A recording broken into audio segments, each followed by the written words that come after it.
सावळीकरांना मनापासून माझे आभार आहेत, कारण की त्यांनी एवढ्या कमी वेळात येऊन जनतेने एवढं जे प्रेम दाखवलंय त्याच्यामुळे लाडके भाऊ तर खुश झालेत, पण लाडक्या भावांसोबत जे आता पक्षातले उमेदवार आहेत ते पण प्रचंड आता खुश झालेले आहेत. तर माझी जनतेला एकच विनंती आहे की मतदान तर तुम्ही करणारच आहात, तर मतदान करताना तुमचं जे एक मत आहे ते एवढं बहुमूल्य आहे की तुम्ही जे करताय ते अशा व्यक्तीला करा जो तुमच्या प्रत्येक सुखदुःखामध्ये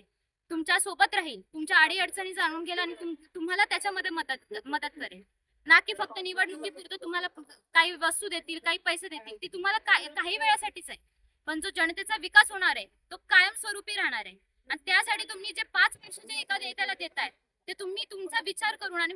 पूर्णपणे तुमचं हे करून तुम्ही मतदान करा, जेणेकरून तुमच्या भागाचा विकास होईल. जरी आता आम्ही बऱ्याच ठिकाणी प्रचार करताना मी ऐकलं, बऱ्याच आजी असतील, वयस्कर आहेत, त्यांच्याकडून मी ऐकलं की आता आमचं तर संपलंय, पण तुमचं संपलं असेल, तुमची येणारी पुढची पिढी, तुमच्या मुलं बाळ असतील, त्यांचा विकास होणं गरजेचं आहे. आणि जर तुम्हाला असं वाटत असेल की तुमच्या सोबतच तुमच्या पिढीचाही विकास झाला पाहिजे, तर तुमचं बहुमूल्य मत अशा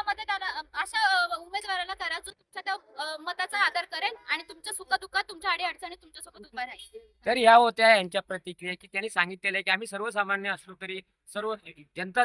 मतदार हीच सर्व काही आहे आणि ते आम्हाला 100% विजय करतील अशीच या ठिकाणी प्रतिक्रिया बघायला मिळत आहे.